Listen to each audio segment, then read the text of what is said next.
ಬಿಜೆಪಿಯಲ್ಲಿ ಬಣ ರಾಜಕೀಯ ತಾರಕಕ್ಕೇರ್ತಾನೆ ಇದೆ ದಿನೇ ದಿನೇ.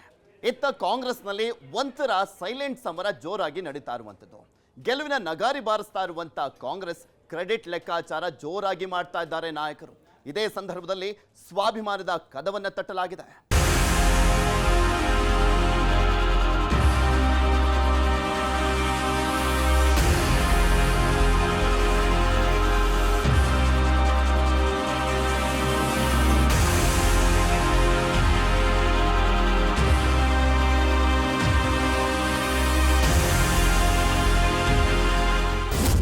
ಸಿದ್ದರಾಮೋತ್ಸವ ಕಾಂಗ್ರೆಸ್ಸಿನ ಪಾಲಿಗೆ ಹೊಸ ಶಕ್ತಿ, ನವ ಚೈತನ್ಯ ತುಂಬಿದ ಉತ್ಸವ.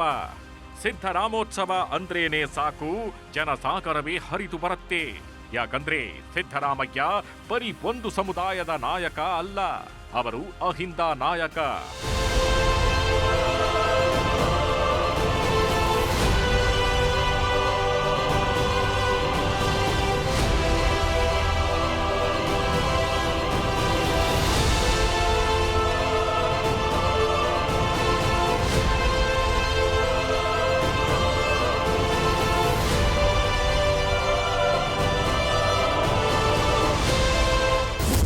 ಸಿದ್ದರಾಮಯ್ಯ ಅಹಿಂದ ಸಮಾವೇಶ ಮಾಡಿದಾಗ್ಲೂ ಜನಸಾಗರ ಸೇರಿತ್ತು.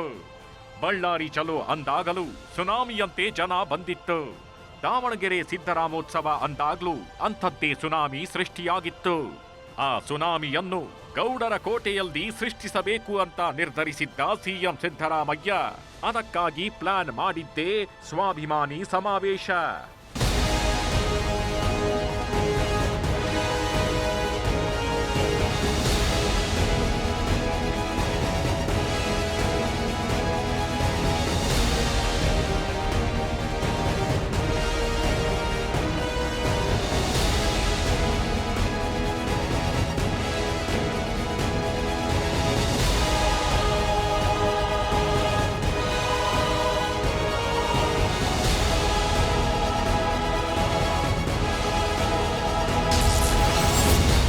ಸ್ವಾಭಿಮಾನಿ ಸಮಾವೇಶ ರಾತ್ರೋರಾತ್ರಿ ಬದಲಾಯ್ತ. ಸ್ವಾಭಿಮಾನಿ ಸಮಾವೇಶ ಜನತಾ ಸಮಾವೇಶ ಆಯ್ತ. ಈ ಸಮಾವೇಶದ ಹೆಸರು ಸ್ವಾಭಿಮಾನಿಗಳ ಒಕ್ಕೂಟದ ಜಂಟಿ ಆಶ್ರಯದಲ್ಲಿ ಜನಕಲ್ಯಾಣ ಸಮಾವೇಶ. ಜನಕಲ್ಯಾಣ ಸಮಾವೇಶ ನಾವು ಮಾಡ್ತಾ ಇರೋದು ಜನರ ಬದುಕಿಗೋಸ್ಕರ, ಜನರ ಕಲ್ಯಾಣಕ್ಕೋಸ್ಕರ ನಾವು ಈ ಸಂದರ್ಭದಲ್ಲಿ ನಾವು ಮಾಡ್ತಾ ಇದ್ದೀವಿ. ಎಸ್, ಇಷ್ಟು ದಿನ ಸಿದ್ದರಾಮೋತ್ಸವ ಮಾದರಿಯಲ್ಲೇ ಸ್ವಾಭಿಮಾನಿ ಸಮಾವೇಶ ಮಾಡಲಾಗತ್ತೆ ಅಂತಾನೆ ಹೇಳಲಾಗ್ತಾಗಿದ್ದ ಕಾರ್ಯಕ್ರಮ ಏಕಾಏಕಿ ಬದಲಾಗಿ ಬಿಟ್ಟಿತ್ತು. ಇದು ನನ್ನ ನೇತೃತ್ವದಲ್ಲಿ ನಡೀತಾಗಿರೋ ಸಮಾವೇಶ, ಜನ ಕಲ್ಯಾಣ ಸಮಾವೇಶ ಅಂತ ಹೇಳಿದ ಡಿಕೆಶಿ ಅದರ ಮುಂದೆ ಸ್ವಾಭಿಮಾನಿಗಳ ಒಗ್ಗೂಟ ಅನ್ನೋ ಟ್ಯಾಗ್ಲೈನ್ ಅನ್ನು ಸೇರಿಸಿದ್ರು. ಆ ಮೂಲಕ ಸ್ವಾಭಿಮಾನಿ ಸಮಾವೇಶವನ್ನೇ ಜನ ಕಲ್ಯಾಣ ಸಮಾವೇಶ ಅನ್ನೋ ಥರ ಬದಲಿಸಿಬಿಟ್ಟಿದ್ರು ಡಿಕೆಶಿ. ಈ ಸಮಾವೇಶದ ಹೆಸರು ಸ್ವಾಭಿಮಾನಿಗಳ ಒಕ್ಕೂಟದ ಜಂಟಿ ಆಶ್ರಯದಲ್ಲಿ ಜನಕಲ್ಯಾಣ ಸಮಾವೇಶ. ಜನಕಲ್ಯಾಣ ಸಮಾವೇಶ ನಾವು ಮಾಡ್ತಾ ಇರೋದು ಜನರ ಬದುಕಿಗೋಸ್ಕರ, ಜನರ ಕಲ್ಯಾಣಕ್ಕೋಸ್ಕರ ನಾವು ಈ ಸಂದರ್ಭದಲ್ಲಿ ನಾವು ಮಾಡ್ತಾ ಇದ್ದೀವಿ. ಈ ಸಲದ ಬೈ ಎಲೆಕ್ಷನ್ ಗೌಡರ ಕೋಟೆಯಲ್ಲಿ ನಡೆದ ಅತಿ ದೊಡ್ಡ ಸಮರ ಆಗಿತ್ತು. ಅದರಲ್ಲಿ ಬಿಜೆಪಿ ಜೆಡಿಎಸ್ ಎರಡೂ ಪಕ್ಷಗಳು ಸೇರಿದ್ರು. ಒಂದೇ ಒಂದು ಸೀಟು ಗೆಲ್ಲಲಾಗಲಿಲ್ಲ. ದೇವೇಗೌಡ್ರೆ ಅಖಾಡಕ್ಕೆ ಇಳಿದ್ರು. ಕುಮಾರಸ್ವಾಮಿ ಎಷ್ಟೇ ಸ್ಟ್ರಾಟಜಿ ಮಾಡಿದ್ರು ಮಗನನ್ನ ಗೆಲ್ಲಿಸಲಾಗಲಿಲ್ಲ. ಗೌಡರ ಕೋಟೆಯಲ್ಲಿ ಗೌಡರನ್ನೇ ಕಟ್ಟಿ ಹಾಕಿ ಅಲ್ಲಿ ಕಾಂಗ್ರೆಸ್ಸಿನ ಬಾವುಟ ನೆಟ್ಟಿದ್ದು ಇತಿಹಾಸ.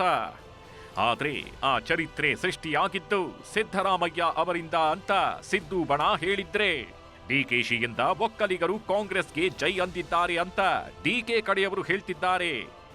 ಹಿಂಗಿರುವಾಗ ಸ್ವಾಭಿಮಾನಿ ಸಮಾವೇಶದ ಹೆಸರಲ್ಲಿ ಸಿದ್ದರಾಮೋತ್ಸವದಂತೆ ಸಮಾರಂಭ ಮಾಡಿದ್ರೆ ಅದು ಸಿದ್ದರಾಮಯ್ಯಗೆ ಕೊಟ್ಟ ಕ್ರೆಡಿಟ್ ಆಗತ್ತೆ. ಸಿದ್ದು ವರ್ಚಸ್ಸು ಪವರು ಹೆಚ್ಚಾದಂತಾಗತ್ತೆ. ಹಿಂಗಾಗಿ ಈ ಕ್ರೆಡಿಟ್ ಕೇವಲ ಒಬ್ಬ ವ್ಯಕ್ತಿಗೆ ಸೇರಬಾರದು ಅಂತ ನಿರ್ಧರಿಸಿದ ಡಿಕೆಶಿ ಸ್ವಾಭಿಮಾನಿ ಸಮಾವೇಶದ ಹೆಸರನ್ನೇ ಬದಲಿಸಿಬಿಟ್ಟಿದ್ರು.